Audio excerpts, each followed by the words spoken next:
daw i-house arrest na lang daw natin, no. Doon na sa sa Philippine Embassy. Oo, kung ayaw niyong iuwi sa Pilipinas, para at least matingnan talaga siya, maalagaan talaga siya, o dapat i-advocate daw ng ating gobyerno. Ikaw yun, Bongbong. Mamaya palinga-linga ka na naman. Ikaw yun. Oo, alam namin ikaw ang nagpadala doon. Pero dinideny nyo naman yan. Since dinideny nyo naman yan at ang Senado natin being a co-equal body of the government, nagre-request na i-house arrest, i-advocate daw na i-house arrest si Pangulong Duterte. Saan? Sa Davao? Hindi na. Kahit hindi na sa Davao, interim release, dyan na din sa The Hague, within the vicinity of our embassy there. I-request na natin mismo sa ICC na tayo ng mga ngalaga. Ano naman mahirap dun? Madali lang yun. Yung ikaw presidente, magbibigay ka lang naman ng utos sa DFA. Tapos dyan sa embassy natin sa The Hague, kung may Philippine Embassy dyan, susulat lang sila sa ICC, kami nang tatanggap. Wag na sa Pilipinas, dito na lang sa amin. Para at least kahit papaano dito mapapangalagaan namin siya, mga Tagalog makakausap niya. Importante rin naman sa amin yung yan. We will just give you the assurance na walang mangyayari sa kanya masama rito, na magko-comply sa lahat ng mga kailangan. Kung kailangan umatin dyan, mas madali. Pupunta lang siya, mamamasahe lang siya, sasakay siya ng tren, o kaya hatid namin siya ng bisikleta. Siya ay pupunta dyan para kung anong kailangan niya gawin. Humarap ba, mag-zoom or what? Yun ang mga dito mo talaga makikita kung gaano ka-brutal, kung gaano ka-demonyo santanas itong Marcos administration. Kasi kapag hindi nila pinagbigyan itong request ng Senate nila Alan Peter Cayetano at ng lahat ng mga senador na pipirma nitong resolusyon na to, ibig sabihin siya na talaga. Wala nang dapat sisihin. Siya na talaga yung nagpadala kay Pangulong Duterte dito, at impeachable offense yan. Pag hindi nila in-acknowledge to, hindi nila ginawa to, ibig sabihin patunay yan na talagang si Bongbong Marcos ang nagpadala kay Pangulong Duterte doon. At yan po ay pagtataksil sa sarili mong kababayan, pagtataksil sa bayang Pilipinas. At yan po grave abuse of discretion yan. At yan po ay impeachable offense po yan. Pwede nang may magsampang impeachment sa kanya kapag hindi niya to. Pagka hindi niya ito inasikaso. Sabihin mo, hindi. Bakit kami makikiusap sa ICC? Wala nga tayong jurisdiction dyan. Hindi nga, Pilipino nga yun nandoon eh. Huwag kayong bobo, Pilipino yun nandoon. Hindi ba? Pwede naman daw. Senado mismo nagre-request. Baka naman, Bongbong, request mo na i-house na natin siya sa property ng Pilipinas, which is yung embassy. Ang embassy kasi ng Pilipinas diyan sa The Hague. Philippine territory yan. So sa teritoryo natin, ilagay na natin siya doon kahit nandiyan siya sa The Hague. Di naman siya makakauwi ng Pilipinas, at least man lang maaalagaan natin siya. Sobrang hirap ba nun? Di ba? Okay lang naman yun. Kayang-kaya naman gawin yun. Di ba? Magre-reklamo pa ba mga makakaliwa doon? Ang gusto naman ng mga makakaliwa, wala lang siya sa Pilipinas, di ba? Ang gusto lang naman ng mga makakaliwa, humarap siya sa ICC, di ba? O humaharap na siya sa ICC, nandoon na siya. O may interim release nga, pwedeng mapunta siya sa ibang bansa. Pero ang nire-request na nga lang ng mga senador natin, doon na mismo sa The Hague. Doon na mismo sa property natin doon para talagang matutukan. Una, yung health ni Pangulong Duterte. Pangalawa, yung pagkain, importante yun. Well, unless talagang satanas itong putragis na Bongbong Marcos na to, at i-deny niya pati ito. Pag dininay niya ito, wala na tayong pag-uusapan doon. Ibig sabihin, talagang dinala niya si Pangulong Duterte doon, hindi para humarap sa kaso, kundi para maghirap at doon mamatay. Tama? Pwede na ba tayo mag-assume na gano'n? Diba? Pwede na ba tayo mag-assume na gano'n na kapag hindi niya ito inasikaso, ibig sabihin talagang siyang may kasalanan? Ano pa ba yung kanilang mga grounds?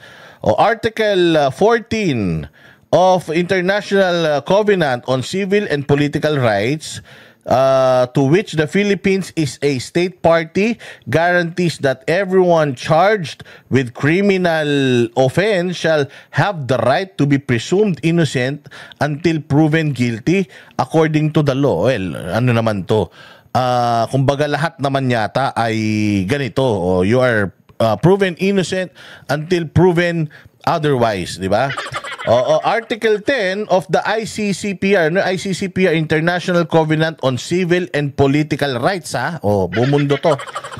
Article number 10 of the ICCPR provides that all persons deprived of their liberty shall be treated with humanity and with respect to the inherent dignity of the human person. The rules of procedure and evidence of the International Criminal Court allows person being tried therein interim release. Oo, nangyari na kasi ito. It was actually granted sa isang kaso ni Jean-Pierre Bemba Gombo, a Congolese rebel leader facing trial before the ICC for war crimes and crimes against humanity in the Central African Republic, who was released under specific conditions which included prohibitions on making public statements in the case, bawal lang pag-usapan yung kaso, di ba? Changing address without prior notice, yun lang yung mga yung mga pinagbabawal. Bawal kang lumipat ng bahay nang hindi alam.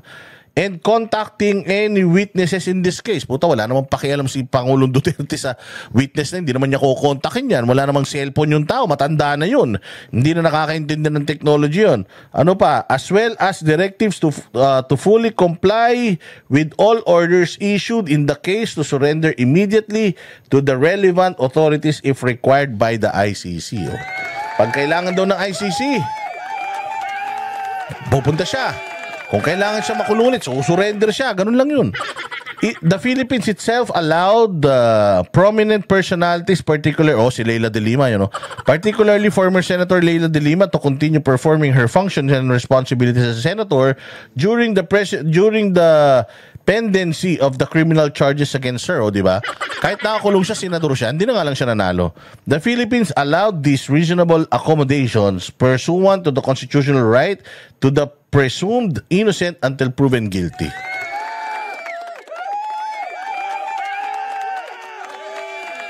So, si Pangulong Duterte ay innocent until proven guilty. In view of his old age and exclusion from any meaningful social interaction, the former president's health is in danger of deteriorating further. Yun nga yun. Yun nga yung nakakalungkot Kasi papayat na siya ng papayat. And sinasabi ni VP Sara, naghahabilin na nga. Ayaw daw niyang dito siya sa Pilipinas. Gusto niya pag namatay siya doon, i-cremate na lang siya at doon na lang daw yung kanyang abo. Ayaw niya nang umuwi ng Pilipinas. At naman, ganoon, Pangulo, wag kang ganoon. Matagal ka pa mamamatay. Maabot ka pa mga 270 years old. Si Enrile nga, wala naman silbi sa buhay. Buhay pa hanggang ngayon. Di ba? Wala naman yung silbi. Sayang pa yung hangin na sinisinghot nun. Mantakin mo, ilang daan taon na yan. Yung mga sinisinghot na hangin yan, ilang kilo na yan. Simula nung pinanganak niya hanggang ngayon, sumisinghot pa ng hangin niya. Wala naman silbi sa bayan. Wala nang silbi sa buhay. Wala nang silbi sa mga Pilipino. Pero pinapasahod pa ng Pilipinas. Di ba? Dapat yan. Magpahinga na ikaw. Marami ka pang silbi, marami ka pang namomotivate, marami ka pang nai-inspire, at marami pang naniniwala sa iyo, at marami ka pang magagawa. Kaya kailangang umabot ka ng mga 300 years old. Bayaan mo na si Enrile nga umabot Tagal-tagal na Diyos ko, may listahan daw si kamatayan. Nakalimutan na yung listahan niya dahil nauna pa namatay si kamatayan sa kanya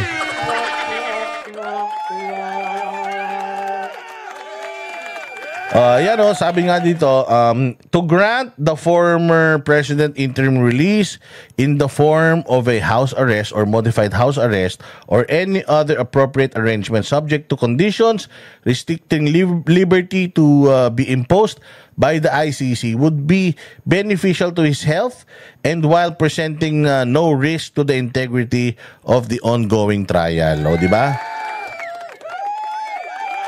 Suma total, Now, therefore, be it resolved as it is hereby resolved by the Senate of the Philippines to express the sense of the Senate to urge the Philippines to advocate before the International Criminal Court for the interim release of former President Rodrigo Duterte, including inter alia or entering into an arrangement with the ICC to modified house arrest or any other appropriate arrangement in the premises of the Philippine Embassy in The Hague, Netherlands. Doon na lang sa Hague, Netherlands, okay na yun. Kaya sana naman, manalangin tayo na si Bongbong Marcos ay may tumitibok na puso. Alam naman natin na hindi niya gagawin yan, pero proof yan na kapag hindi niya yan ginawa, kapag hindi niya yan inadvocate, kapag hindi niya pinakinggan yung panawagan ng Senado, lalong-lalo na this is a resolution. Resolution na to Pag hindi niya pinakinggan ito, pati ng mga tsuwariwap niyang mga walang mga laman ng utak, ibig sabihin, safe na to say, kasalanan talaga nila to, kagagawan talaga nila to, gusto talaga nilang mangyari ito, kasinungalingan yung sinasabi nila na nag-comply lang sila, etc. Dahil sinabi mismo ng ng ICC na gobyerno niyo mismo yung nakipag-coordinate at nakipag-usap sa amin.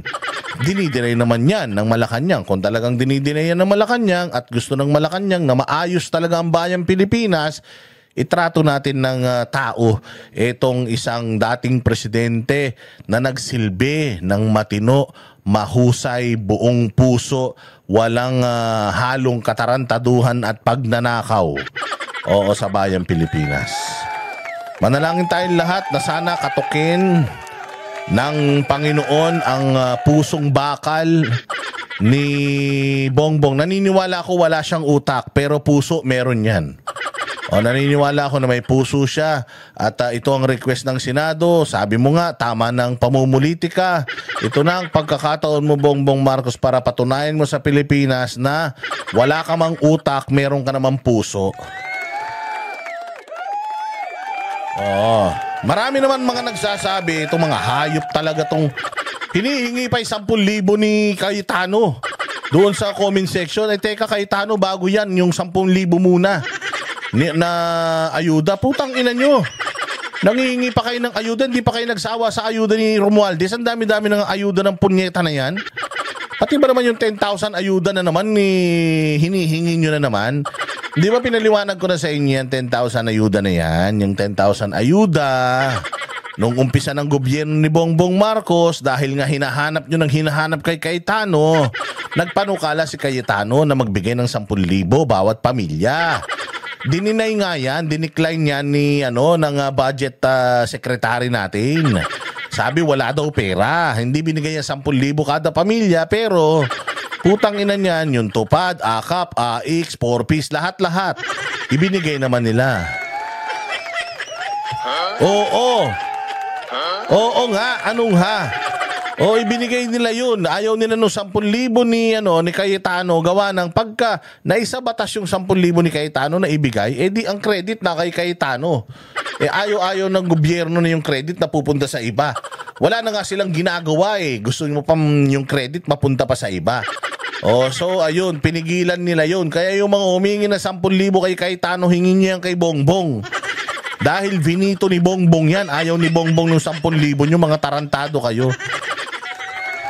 Kala nyo wala kaming sagot Akala nyo wala kaming sagot. Meron kaming sagot dyan. Yung neck ninyo. At isa pang magandang balita. Uy, teka, yan. At isa pang magandang balita, mga bossing, eto. Yan yung isa pang magandang balita natin. Ayan Commission on Audit, Independent Auditors Report for 3 consecutive years. Palakpakan natin ang Office of the Vice President. Ang Office of the Vice President for 3 consecutive years ay nakatanggap ng unqualified opinion. Unqualified opinion ba yun? Nakatanggap po ang Office of the Vice President ng unqualified ano ba yan? Teka ito hanapin ko. Gusto ko kasi eksaktong words. Oo, kasi hindi nakalagay yun sa may letter eh, pero nandito yan. Oo, unqualified, putang ina niyan. Hindi ko na nakita. Ayan. Unqualified opinion nga. Tatanga-tanga ka talaga eh. Oh, so eto na nga mga bossing. Congratulations Office of the Vice President dahil for 3 consecutive years nakatanggap po kayo ng unqualified opinion para sa opisina ng Vice President. Ano pong ibig sabihin ng unqualified opinion? Sige na nga, hanapin natin para maintindihan nyo ano yung unqualified opinion. BIR, para alam natin kung ano ibig sabihin, ha. Unqualified opinion in the context of the Bureau of Internal Revenue or financial statements generally refers to an audit opinion given by an independent auditor stating that the financial statement are presented fairly and in accordance with applicable financial reporting standards such as Philippine Financial Reporting Standards or PFRS. Meaning there are no material misstatements in the financial statement. It indicates that the company's books are in order and compliant with tax and accounting laws. This opinion may be required when submitting audited financial statements or AFAs to the BIR or SEC for corporations. Yeah, corporations. Ito naman, sa ano naman to? Yan naman ay sa government office yan, yung Office of the Vice President. Congratulations. So ngayon, ito ngayon ang natin. Ito ngayon ang tanong. Ito ngayon ang tanong, para lang maintindihan ng mga troll. 3 years. Ilang taon na ba si Bongbong Marcos at si Inday Sara? 3 taon na sila. Papunta na sila sa 4 na taon. 3 taon na sila. 3 taon na rin, 3 beses na rin na nag-i-issue ang isang independent auditor report na walang issue sa kanilang paggastos ng pera. Walang kabulastugan, walang kamalian, lahat ng kinakailangan, kumbaga balanse yung libro nila. Oy, mali. Bakit, bu? Naglolo ko na naman yata itong ano ko. Ayun nga yung sinasabi natin na walang issue, walang floating, walang hindi maipaliwanag. Everything is fairly presented. Walang problema. Noong hearing din dyan sa good government ni Chua, matatandaan niyo si Akop, ginisa niya yung taga COA. Sabi ng COA, wala pong problema. Maayos po ang pagliliquidate ng OVP. Wala po kaming problema sa kanila. Sabi nung ni Akop, walang problema? So hindi problema sa iyo to? So ibig sabihin talagang even the COA doon sa good government is saying wala pong problema. Ngayon, sino ba ang may authority? Sino ang merong kapangyarihan at sino yung binigyan ng mandato na scrutinize yung mga gastusin ng mga ahensya ng gobyerno? Commission on Audit, kaya nga sila ang taga-audit. Sila nga ang taga-tingin kung meron ba kayong ginagawang kabulastugan, kakurakutan. Hindi naman Congress, kasi ang trabaho naman ng Congress, mga bossing, is mag-legislate. Meron silang oversight function, meron silang karapatan magtanong, magtingin. Pero pag sinabi ng COA na wala pong problema, dapat ang Congress manahimik na, kasi hindi naman nila trabaho yan unless gawain nila. Dahil mga magnanakaw at kawatan sila, iniisip nila lahat ng taga-gobyerno katulad nila, imposibleng walang nililihim yan. Imposibleng walang tinatago yan. Tayo nga mga magnanakaw, linis-linisan tayo, yan pa kaya? Meron yan, silipin natin. O kasi 'di ba pinapadaan din natin yung ano natin, yung kapirahan natin sa mga ganyan, mga confidential funds, 'di ba? Nilalagay natin kunyari sa scholar na 'to. Lalagay natin sa scholar na 'to pero wala naman talagang ganung scholar. Nilalagay natin dito sa pinanggamot ni ganito pero wala naman talagang biniling gamot. O kumbaga, marami rin tayong hocus-pocus na pinaglalagyan ng mga pera natin eh. Kaya sigurado ko kung ginagawa natin, ginagawa rin ni VP Sara yan. Ang mali, hindi. Yun lang, kung meron 100 na magkakaparehong puro satanas, meron talagang nag-iisa dyan na matino. Ayun na nga, si VP Sara, kahit isang kusing walang kinuha, paano mo ba naman? Diyan lang sa Davao City, tingnan mo yung kanyang City Hall. Di ba umalis siya nang walang utang yung Davao City dahil ipapasa niya na sa bagong mayor sa kanyang kapatid. Bago niya iniwan sa kanyang kapatid, walang utang yung Davao City. At well accounted for lahat. Wala rin problema yung kanyang opisina sa pagliliquidate ng kanilang mga ginastos for the past administrations dyan sa Davao City. So ito lang ang nagpapatunay, consistent si Vice President Sara Duterte na maayos ang kanyang libro, maayos ang kanyang paggastos, na ang pera ninyo hindi nalulustay dahil according to Commission on Audit, which is the rightful agency ng gobyerno na magsasabi whether magnanakaw ka o hindi, dinispalko mo yung pera o hindi, merong misrepresentation, merong misdisbursement, merong kumbaga ano bang tawag doon kapag misappropriation. Sila yon. It is not the Congress. If you look at the power of the Congress, sila ang may hawak ng budget. At sila yung mga gumagawa ng mga batas at ina-approve ng Senado at pinipirmahan ng Presidente pag nagkasundo na yung BICAM. At yun nga mga kababayan, anong masasabi niyo sa balitang ito? Maaring ihayag ang inyong opinyon at kuro-kuro sa comment section sa ibaba. Huwag din kalimutang mag-like, mag-subscribe at mag-share sa bidyong ito. Maraming salamat sa panonood.